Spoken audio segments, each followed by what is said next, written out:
Welcome to the Age Development Curriculum. Again, this is developed and presented by myself, Kyle Wilson. And the overall writing theme of this is if you care about your child's development, this is what you're going to want their team sessions to look like. Now, this is, again, from my perspective. This is the type of methodology we incorporate with our programming with high soccer prospects.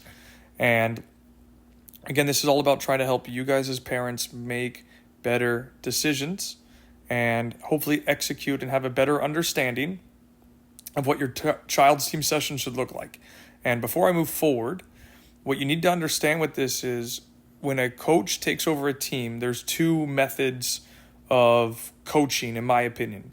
There's a method about developing players within a team, which is more individual based, at least especially for younger age groups that need to develop skill. And then on the flip side, you have what you need to do to prepare the team for a match. And those are two completely different segments. Do you develop the players or do you prepare the team for a match? Now, what you're going to see with this age development curriculum from the younger age groups, we're focusing on developing players for the future, not preparing them for a match. And that's our focus and our promise with high soccer prospects. And that's what you're going to see in a moment. So the first part of this is how we set up small-sided games through training sessions. And this is the structure of them.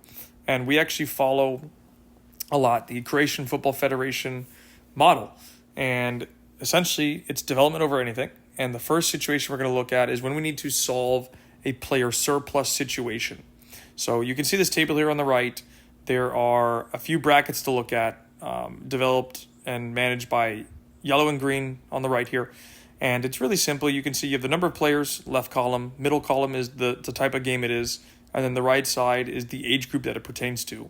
And what you're going to find, I think, a bit interesting is that it covers basically a 2-year window. So you can see here, if we look at the first one, number of players 3, small-sided game 2v1, and the age group is U9 to U11. Now this is very important. That's a 2-year span, technically 3, because you can see the next one transitions 5 players, small-sided games of 3v2, U11 to U13. So U9 and U10, and it continues into U11, so it's technically up to 3 age groups. And they want to master, and what we want to do is we want to master these small-sided situations. And you can see it continues all the way through. Number of players, 7. Small-sided games, 4v3. U13 to U15. Next one, number of players, 9. Small-sided game, 5v4. U13 to U15. Next one, number of players, 12. Small-sided game, 7v5. U15 to U19, and then so on and so forth. Number of players, 14, 8v6, U15 to U19, and, I think you kind of get the point. Now, what's interesting is we've set this up in a way that it does not include a goalkeeper. So if you want to include a goalkeeper based on the coach's plan, right, for his practice, then the number of player would increase to 4 to 6 to 8 to 10 to 13 to 15 to 19. As an example. Now, this is how you solve a player surplus situation. So that means having additional players compared to the opponent.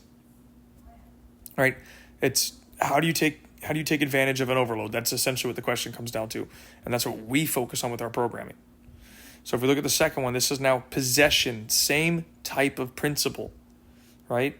Same idea. You're trying to focus on keeping possession of the ball.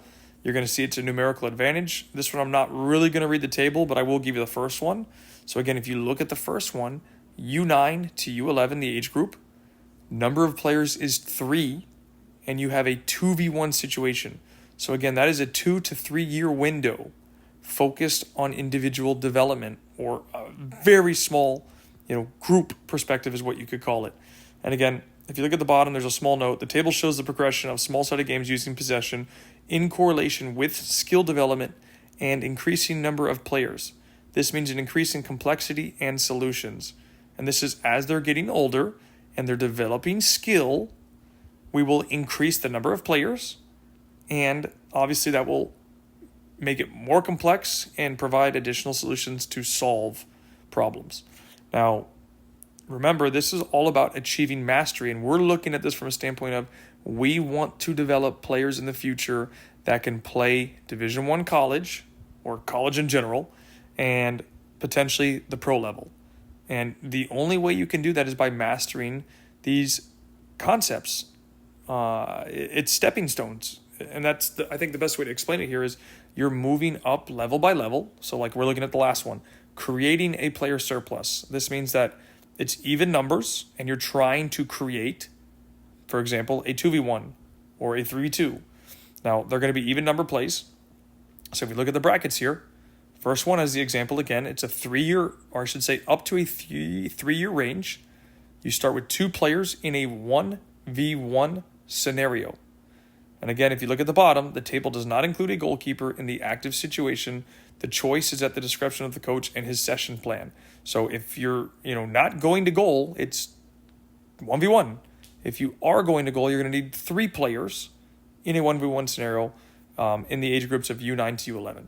Now, again, I'm not going to read you the table, but I think that helps you make sense. Because again, if we recap this, we have creating a player surplus, how to create an overload from even numbers. We have possession. This is keeping the ball, and we want to try and keep the ball when there's a numerical advantage. Or the best way to keep the ball is when you have a numerical advantage. That's probably the best way to say that. And then the last one is solving a player surplus situation. So how do we take advantage when we have an overload? 2v1, 3v2, 4v3, 5v4, 7v5, 8v6, 10v8, whatever the numbers are. How do we take advantage when we have that overload? And those are the 3 pieces really for small-sided game structures per age group.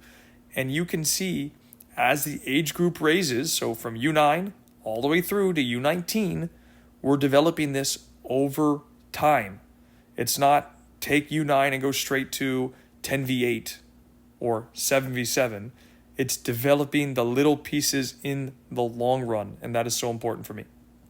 So if you found value in this, please share this with somebody to help them understand what they should be looking for from a team training perspective, especially when it comes to small-sided games and the team structure for implementing game-based play at practice. And I've taken a lot of time to put this together. We actually weren't even going to share this. I think this is like a secret file for you guys that we're going to give away. And I hope you found tremendous value from this. I hope you learned something. If you did, it would mean the world to me if you could share this with somebody and help them out because they're probably in the same situation or shoes that you are in. And thanks again, guys. I'll see you in a future video.